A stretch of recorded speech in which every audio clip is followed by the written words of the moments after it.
Welcome to the inaugural interview for The Grind Defined. I'm here today with Mr. Delgado. We're going to be talking about Idea Fund Partners a bit.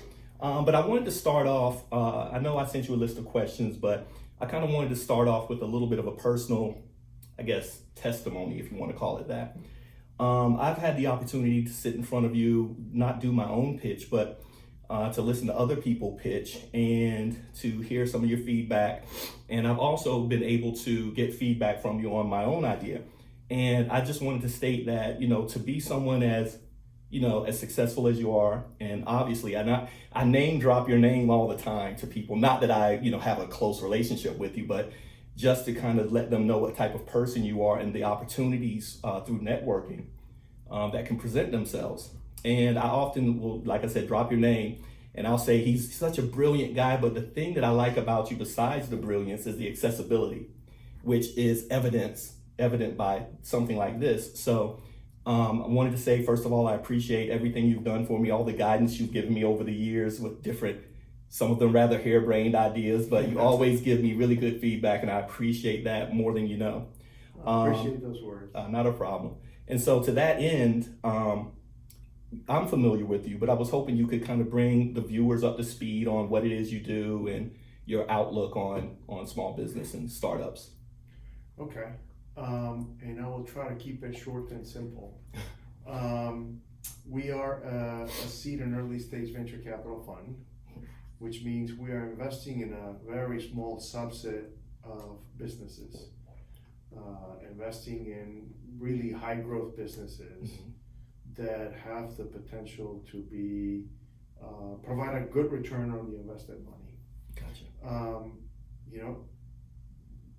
One of the most difficult things that we do is figure out, we get in front of so many investors, so many entrepreneurs rather, and the challenge is how do you provide useful feedback to an entrepreneur when you're telling them no, right? In a way that makes the feedback useful, and it doesn't make you feel like, well, you're telling me no, that you must not like my business. Well, that's not the case. I mean, I think many times, pretty much every time I talk to an entrepreneur, they have a great idea, they have a great business. It's just that the match is not always there because the requirements for us are so difficult. We invest in early stage companies, early stage companies, and we hope to make them big and successful. Gotcha.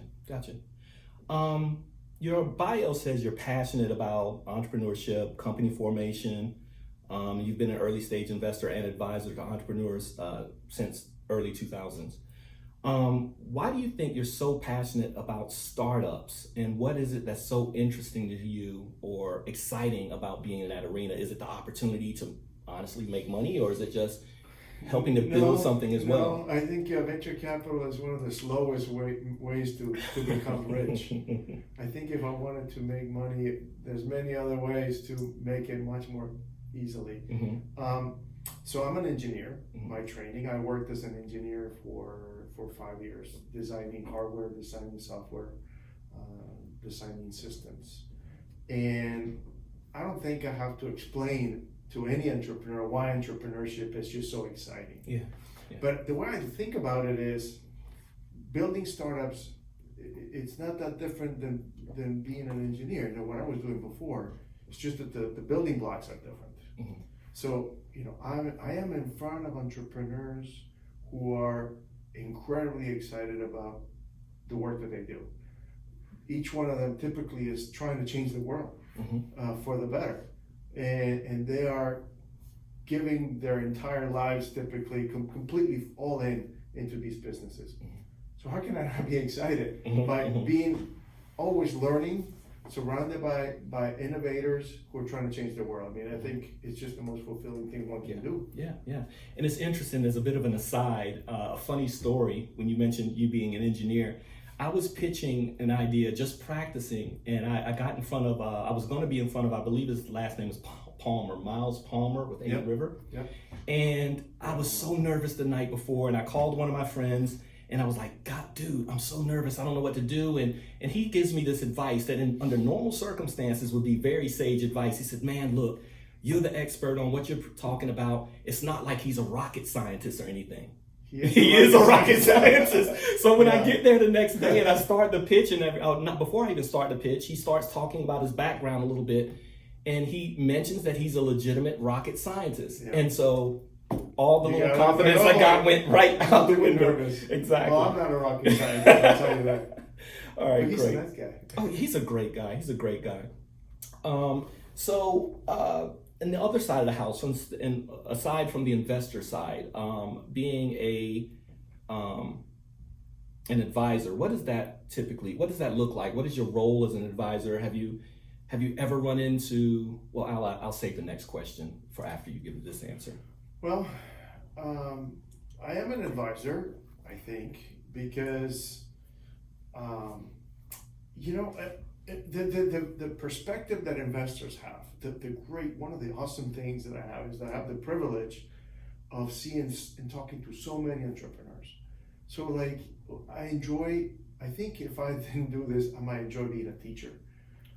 Because, I heard from teachers that what they like, from good teachers, I've heard that what they like about teaching is that it's a great way to learn. Mm-hmm. And I kind of feel that providing advice to entrepreneurs is similar. Mm-hmm. Like, I'm in front of entrepreneurs all day long, and I'm learning all the time. And when I'm talking to an entrepreneur, even when I'm providing advice, I think I'm learning. But the perspective that investors have is we're seeing so many companies that we are getting a different perspective than the typical person. That is, investors, really, to be honest, at the end of the day, typically they're not any smarter, they're not any more accomplished than any other person or any other entrepreneur out there, but we do have a unique perspective. Mm-hmm. We see thousands of businesses each year, so I can tell really what are the outliers out there, what are the angles, where's the innovation, how truly innovative something is in relation to others. And I've seen a lot of mistakes. Yeah. So being able to provide experiences from other investors and say, look, this is what I've seen from others, I think it's unique and it's valuable. And again, it's very fulfilling. Gotcha. To be able to help someone out who is really trying to grow something from scratch. Okay, gotcha. So I understand, and I'm sure you do too, that every advisor isn't created equal. You have some. Let me backtrack a little bit. Earlier on in my entrepreneurial journey, I would chase after anybody that said, hey, I can help you, I can advise you. Okay, great, advise me. And I learned quickly that some of these people aren't really advisors. They might have some industry knowledge or whatever, but they weren't necessarily advisors. In your opinion, what makes a good advisor? That's a tough question. I don't know that I thought enough about it. But I think thinking about the people that I look for advice, from, I am not looking for the right answer. I don't know that there's such a thing as the perfect answer. Like, an advisor is not someone who's going to tell you, do this. This is how it is. I think a good advisor is someone who has lived, who has experienced something that you want to perhaps do. Mm-hmm. So when I look for advisors, I look for people who can tell me what their experiences are. And then I can take those experiences and then put them in the right context for me. Gotcha. So, and then the other thing is, I think it's important to try to look for diverse advice. Because if you go for advice in only one angle and one direction and one point of view, you're going to think that that's the right thing to do. Yeah. So being an advisor and providing advice is not about this is the way, but rather this is one perspective. And then you're taking that advice means collecting different perspectives from different people, from different backgrounds, and then trying to absorb all of that and putting it into context with what you're trying to do. Yes, sir. And one of the things I have learned also is I try to build a team of advisors that are in different areas. Sales, I try to bring on someone in marketing, someone within that industry, so I get a well-rounded, feel for everything. That's important. Yes, sir. So we're going to switch gears a little bit and go into the investment portion.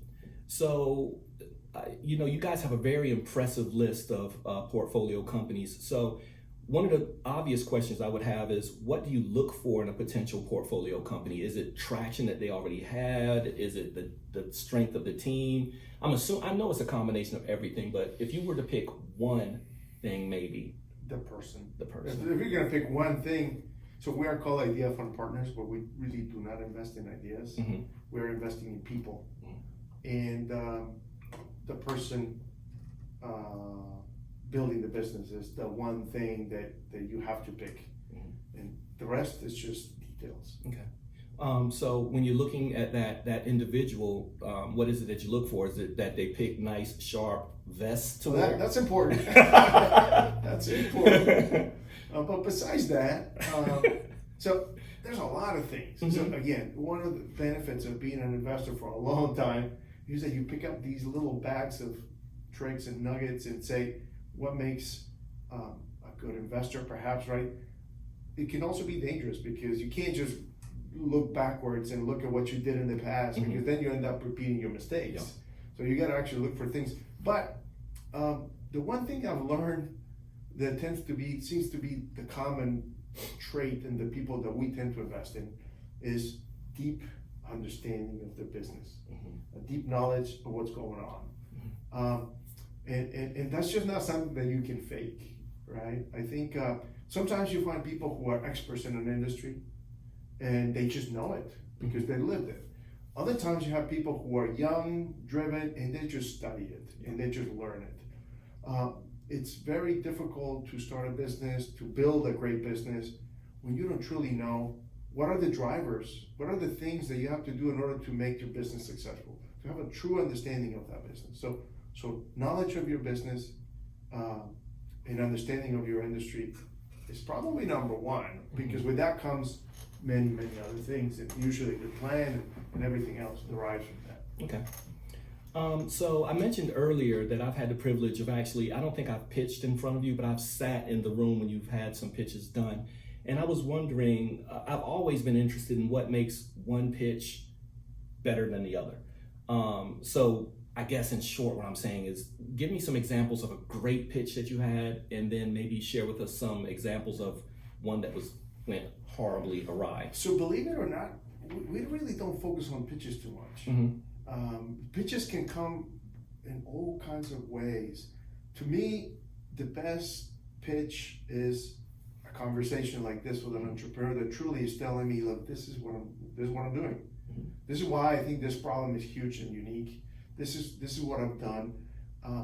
The experience, the knowledge just kind of comes across. Gotcha. I actually think sometimes people put too much attention in the wrong ways to the pitch, trying to make it fluffy, trying to make it nice, trying to make it impressive. That's just the facade. That's just what's in front of someone. That's not what's going to make an investment be successful.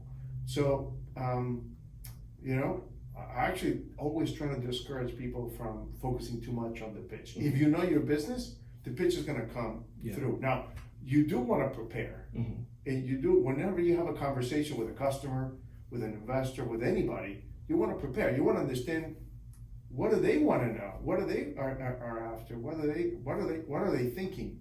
So preparation is important, but over preparation also is not good, because you got a business to run.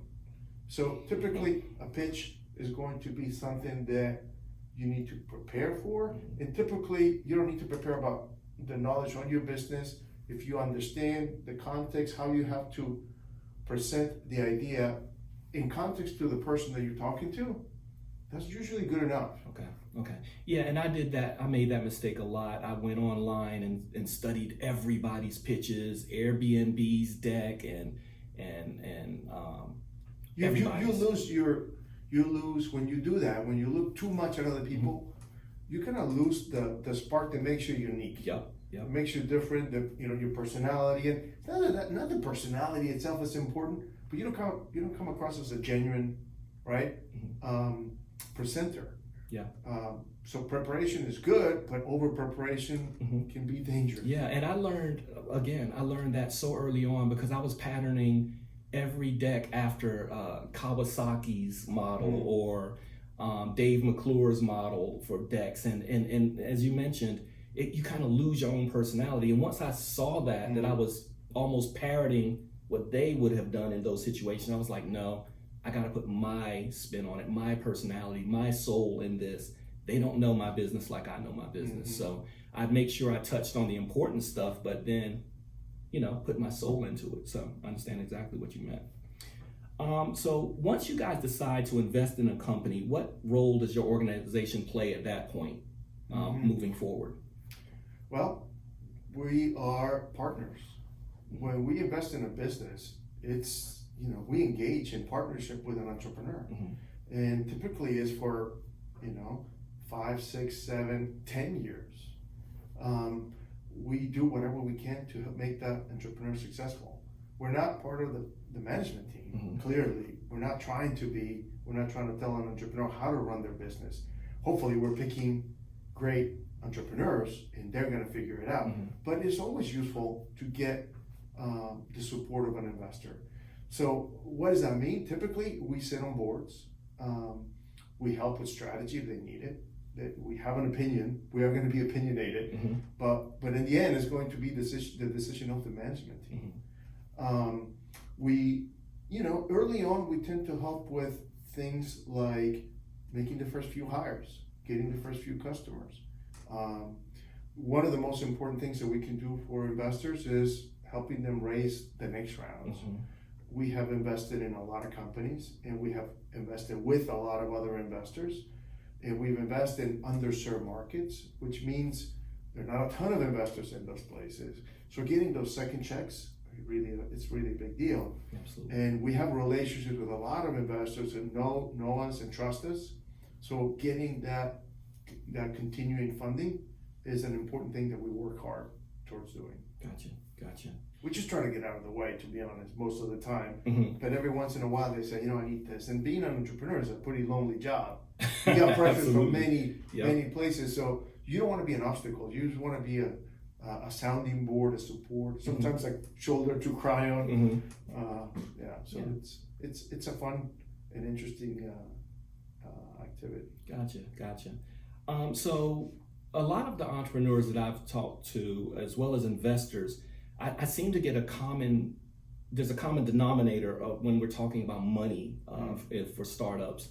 And, I had a meeting with an investor just a few weeks ago, just, an angel, just a friend. And, he's been kind of mentoring me or talking with me about this project that I'm working on now.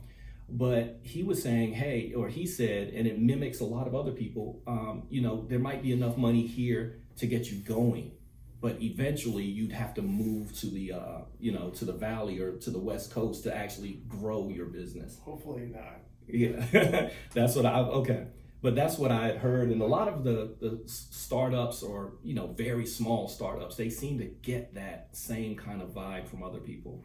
Well, and I can see why. Because there's a lot more money in the valley. But there's also a lot of people like you looking for that money. So I think it's all relative. I mean, I think, the financial markets, even in the early stage venture capital markets, tend to be efficient, tend to move towards efficiency, meaning a balance between the availability of capital and the need for that capital, right?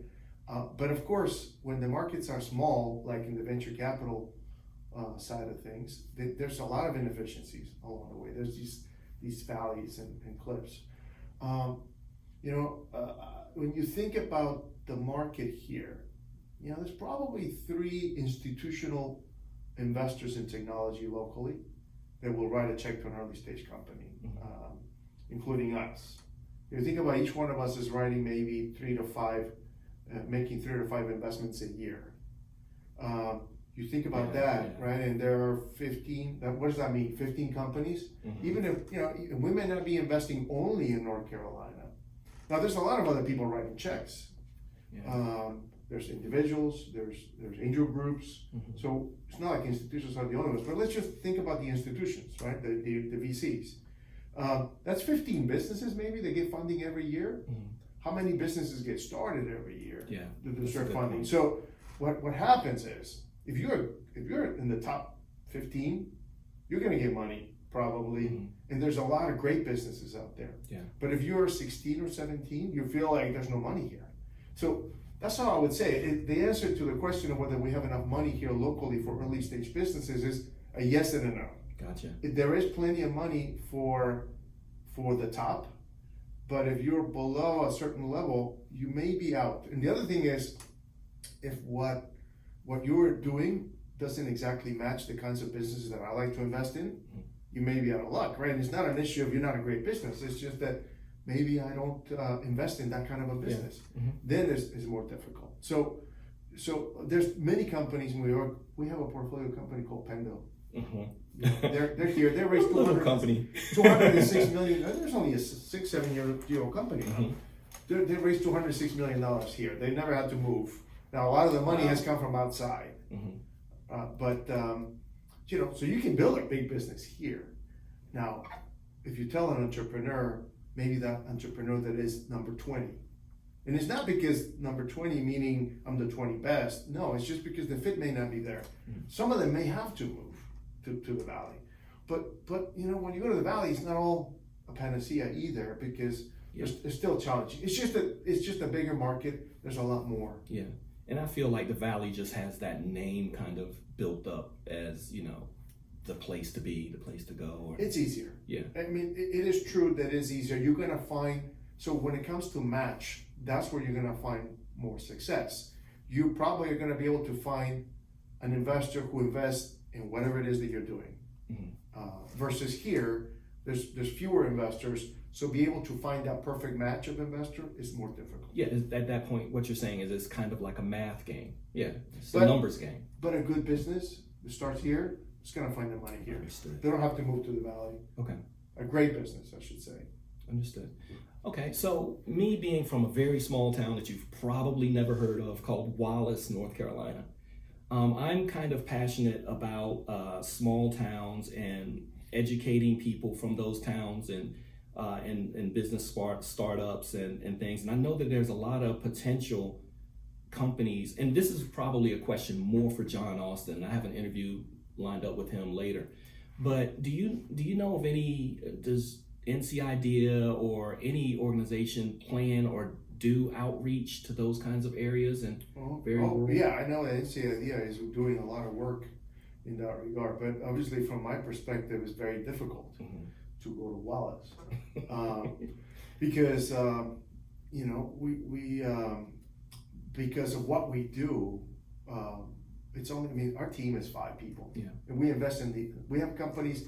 At one point, we had a company in Portland, Oregon, and Miami, Florida. Wow. And then everywhere else in between. Most of our companies are in North Carolina, but we invest all over the country. Mm-hmm. So how do we cover the whole country with 5 people? Right, in a small team. Obviously, it's very difficult for me to say I'm going to go to every Wallace out there in the country. It just doesn't make sense. What we have to do is focus on the places where we're going to have a big concentration of businesses that we can, evaluate and look at. Because at the end of the day, an institutional investor looking at companies, it's a volumes game, right? Yeah. So I can guarantee you there are excellent entrepreneurs in tiny towns, but it's really hard for me to get to them. So the way in which it has to happen typically is for them to come to me. That makes sense. And we make ourselves available, and today you can start a company pretty much anywhere, and you can travel, raise money from anywhere. It's much easier than it used to be. But I think your question is also how do we encourage entrepreneurship in small towns? And that's the job for somebody like NCIDEA. Mm-hmm. Hopefully I'm here to fund those great entrepreneurs that come out of those small towns. Mm-hmm. But it's gonna depend on people like you to come knocking on my door. Don't worry. To go there. That's the goal. That's the goal actually for this whole group that I've put together on Facebook. And not to pat ourselves on the shoulder, but on the back, but we've only been in existence a few days and we have already gained 160 members. Excellent. That are active, asking questions, submitting questions to me to ask to people like you. So the interest is out there, and the goal is to have people beat down your door. Okay. Good. With good ideas. So we're working on it. So you mentioned, we're not going to talk so much about some of the success stories that you've invested in. We know about Pendo and Argyle Social, but are there any companies that maybe came across your desk that you were like, man, maybe passed on, that you kind of look back and say, wow, I wish we would have? So many companies, but I do like to focus on the winners, or I shouldn't say the winners. I like to focus on the ones that I'm investing in. Absolutely. But there is a huge list Mhm. of companies that we pass on. We pass some great businesses all the time. Mhm. We don't pretend to be perfect. In fact, I know that we're not going to be perfect. All we're hoping for is get in front of every good business out there and have a chance to invest. And kind of like this business is kind of like baseball. If you're batting 300, you're doing really well. Mhm. That's what you hope for. That you get 3 amazing businesses out there, and you're good enough to identify the potential in one of them, and hopefully you invest in that one. And that's what makes makes success. And you're only as good as the last fund for in doing what I do. But the list of businesses, great businesses that I passed on, is probably much longer than the businesses that I've been successful with. Mhm. Gotcha. So the next question isn't exactly specific to you and what you do, but just as the startup arena in general. A lot of times I've been to networking events where there'll be hundreds of people there, and I can count the people of color on 3 fingers. Yeah. I wanted to get your thoughts on if that is a function of networking or lack thereof, or is it a function of maybe lack of outreach, or what would you, if you just had to stick your finger in the air and say, this is what I think is happening? Oh gosh, I don't know. That's a tough question. It's a complex question that has a lot of angles. Yep. I feel the same way. I don't know, I think I can probably count. I've been doing this job for 17 years, investing in one way or another. I can probably count with one hand the number of Hispanic investors that I've met, men, women.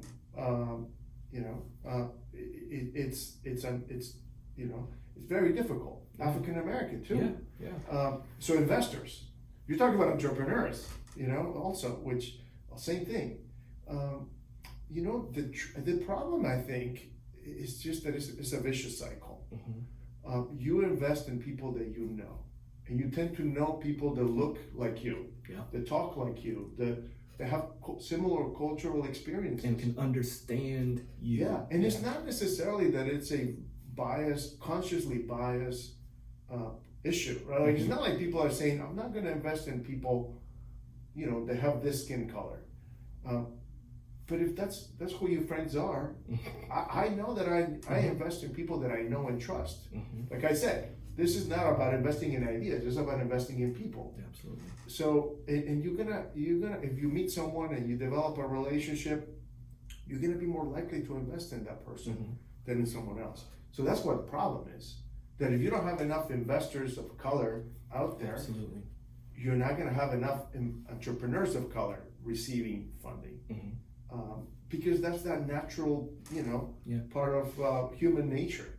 So I think you gotta change, to me, in order to have more entrepreneurs of color receiving funding. And by the way, women too. It's not just entrepreneurs of color. That's the same problem with women. If you don't have entrepreneurs that are not, or if you don't have more investors that are, that are not just white males, it's gonna be hard for non-white male entrepreneurs to get funding too. Yeah. And I think it also becomes a matter of representation. Representation matters. And so when you see, nobody, and again, from the entrepreneurial side, when you see nobody that looks like you, it's scary. It's scary. Oh, I know how it is. And you walk into a room and you're trying to network and you feel that nobody's going to understand your story. Yeah. It's when you have a conversation. I went to this school. It's easy to start a conversation about that. So those icebreakers. Yeah. When you have a conversation, I'm from this town. I live in this neighborhood. So and so. Oh yes, of course. You start a conversation. That is what sort of how business starts. But when you have someone that just never even been to the neighborhood where I'm from, or know anybody that I know, or look like I do, or just thinks like I do, or even when you speak is different. How are you gonna break the ice? Exactly. It's really hard. It's really hard. And then you get intimidated, and then you're nervous, so you make mistakes perhaps. So it's difficult. So yeah, there's a responsibility in people sort of get an outreach. I think is an opportunity. For Yeah. me, the way I look at it is there's a whole lot of entrepreneurs of color that are out there who are not getting funding, not because they don't have great ideas, just because they don't have, they're not part of the networks. To me, it's an opportunity to go and reach out to them because I might get good deals with them. Mhm. I might actually fund better businesses and get great companies out of a market that is really underserved. Understood. Yeah, I really like your answer for that. And by the way, I don't have anything against white male entrepreneurs either. Yeah, Like, no, I'll I invest in understand those completely. too. Yeah, I understand But women, completely. Hispanic men, African American entrepreneurs in general, I mean, there's just being underserved. Yeah. So is there any question that you wish an entrepreneur would ask of you? What's an important question that almost never gets presented to you? You're right. Most entrepreneurs don't ask questions, enough questions. Mhm. But I would sort of, I think maybe it's more educational to put it even, to change the question a little bit, to even go before the question gets even asked. I think no question is a bad question. I think there's plenty of good questions that entrepreneurs can ask. But I think what I see is that most entrepreneurs don't do enough homework. Mm-hmm. Don't ask themselves, don't try to figure out enough about us as investors before we even have a conversation. That is what surprises me. I wish more entrepreneurs would do a little more research on what are we investing? What do we like? What kind of businesses we have invested in before that are similar to theirs? What stages are fun at? Because it's kind of like trying to sell something to someone and you don't really know anything about the person that you're selling to. Well, that's basically the same thing, right? So we've run across entrepreneurs who are trying to have us invest in drug companies, you know? That's just the basic, right? So there's a whole lot of preparation. Just forget one particular question, just asking any question. I've tried to make it a habit to research almost anything I do. If I'm going to have a one-on-one or some kind of conversation, research the person, the organization. That's basic interview skills 101. Yeah, you gotta find the angle. Yeah. You gotta find what makes, what takes that. What are they looking for? When an entrepreneur is presenting a pitch, this is another thing about presentation. It's important to not put a presentation that you want to give, but rather to think about what is the presentation that they want to hear. That's a good point. Think about the perspective of the person you're talking to. What's interesting to them. Now, you're not going to talk to just someone and just kind of tweak your presentation to anybody. You got to pick the right person to talk to. There's got to be a match between what they're looking for and what you have to offer. But then you only know that when you actually are thinking, and then present it the way they want to hear, which is, how am I going to make money in the end? Right? Not just, what a great business you have, but is this something that I want to invest in? Yeah. Why? Yeah. And Dave McClure, one of the things I did pull from his he has this example, he calls it investor Viagra for a pitch deck. But that's one of the things I pulled from that is you gotta gear it towards what the investor is wanting to hear. Yeah. So what's attractive to them. But really be careful with that though. You don't want to just say what they want to hear. Well, yeah. Right? There has to be a good match. Right? You have to find the investor that is looking for what you have to sell, what you have to offer. That makes sense. Yeah. And that's important. That's why you want to research ahead of time. Because there's so many investors out there, and it's just a matter of finding the right one for you. Absolutely. All right. Well, Mr. Delgado, you answered every one of my questions. Thank you so much. Thank you. I appreciate it. Good questions. Thank you so much, sir. Thank All you. right. Great. Woo. That was good. Thank you. It was my You did a good first job.